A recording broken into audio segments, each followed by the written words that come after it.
Hi friends, welcome to our channel. ఈరోజు మనం రవ్వ లడ్డు ఎలా చేయాలో చూద్దాం. ముందుగా కావాల్సింది రవ్వ, పంచదార, పాలు, బాదం పప్పు, జీడిపప్పు, ద్రాక్ష, నెయ్యి, కొబ్బరి, యాలకులు. నేను ఇక్కడ ఒక గ్లాస్ కొలత చూపిస్తున్నాను. నాకు ఈ గ్లాస్తో అయితే 4 గ్లాసులు రవ్వ, 2 గ్లాసులు పంచదార, గ్లాస్ పాలు, హాఫ్ గ్లాస్ నెయ్యి. ఇప్పుడు స్టవ్ మీద ప్యాన్ పెట్టి ప్యాన్లో నెయ్యి యాడ్ చేసుకోవాలి. నెయ్యి హీట్ ఎక్కాక డ్రై ఫ్రూట్స్ అన్నీ నేను ఇక్కడ కట్ చేసి పెట్టుకున్నాను. ఇప్పుడు నెయ్యి హీట్ ఎక్కిందో లేదో ఒక టేస్ట్ చూస్తే అర్థమైపోయింది. తర్వాత జీడిపప్పు వేయాలి. వేసి బాగా ఫ్రై చేసుకోవాలి. మంట హైలో పెట్టకూడదు,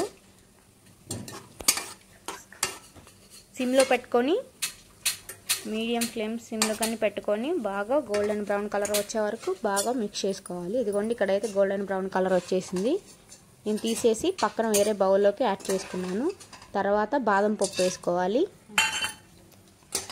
బాదం పప్పు కూడా అంతే, సిమ్లో పెట్టుకొని లైట్గా బ్రౌన్ కలర్ వచ్చే వరకు ఉంచుకొని తీసేసి వేరే బౌల్లో అదే బౌల్లో వేసుకుంటున్నాను నేను. ఇదిగోండి, చూసారా కలర్ అయితే వచ్చేసింది. ఇప్పుడు తీసేసుకుందాం.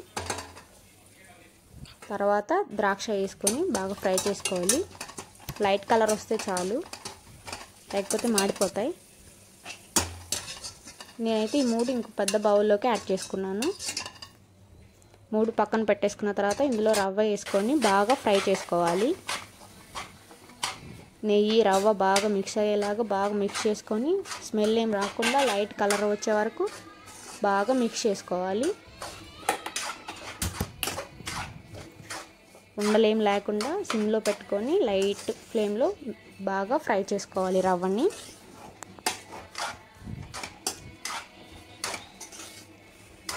నేనైతే 1 kg తీసుకున్నాను రవ్వ, పంచదార 1/2 kg తీసుకున్నాను, 50 గ్రాములు కొబ్బరి, ఒక 10 యాలకుల వరకు తీసుకున్నాను. ఇదిగోండి, మన రవ్వ అయితే బాగా ఫ్రై అయిపోయింది. కలర్ అయితే వస్తుంది, లైట్ కలర్ చేంజ్ అయింది. ఇదిగోండి, నేనైతే అందులో ఇందాక మనం ఏదైతే ఫ్రై చేసి పెట్టుకున్నామో అందులో యాడ్ చేసుకోవాలి రవ్వని. ఇదిగోండి, బాగా అన్నీ కలిసేలాగా ఒకసారి బాగా మిక్స్ చేసుకోవాలి. ఒక గరిటె పెట్టి బాగా అన్నీ కలుపుకోవాలి. ఇది ఒక పక్కన పెట్టుకొని చల్లార్చుకోవాలి.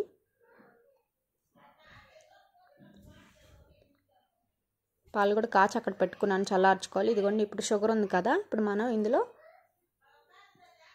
షుగర్ యాడ్ చేసుకోవాలి. ఇప్పుడు మనం పంచదార వేసుకున్న తర్వాత బాగా కలుపుకోవాలి. మొత్తం మిక్స్ అయ్యేలాగా బాగా కలుపుకోవాలి. ఇదిగోండి, ఇక్కడ యాలకులు, కొబ్బరి అయితే నేను కట్ చేసి పెట్టుకున్నాను చిన్న చిన్న పీసుల్లాగా. ఇవన్నీ మిక్సీకి వేసుకోవాలి.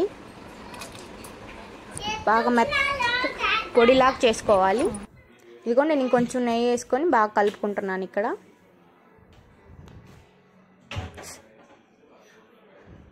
నెయ్యి వేసుకున్న తర్వాత బాగా కలుపుకోవాలి. ఆ కొబ్బరి పొడి, ఆ యాలకులు అయితే కలిపి మిక్సీకి వేసుకున్నాం కదా, అది కూడా యాడ్ చేసుకోవాలి.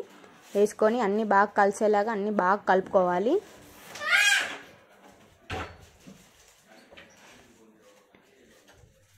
మనం వేసినవన్నీ బాగా కలుపుకోవాలి.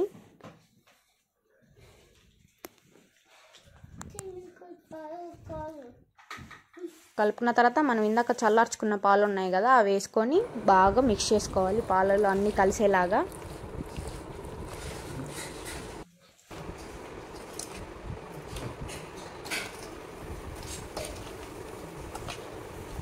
నేనైతే అన్నిటిని బాగా కలుపుకున్నానండి ఇక్కడైతే. ఇప్పుడు మనం చిన్న సైజు కాకుండా పెద్ద సైజు కాకుండా మీడియం సైజ్ లడ్డులాగా చేసుకోవాలి. ఇదిగోండి, నేను ఇక్కడైతే చేసి చూపిస్తున్నాను చూడండి. ఇదే విధంగా అన్ని లడ్డూలు చేసేసుకోవాలి. ఇక్కడైతే నేను కొన్ని లడ్డూలు చేశాను. ప్లీజ్ మా వీడియో మీకు నచ్చినట్టయితే లైక్ అండ్ షేర్, సబ్స్క్రైబ్.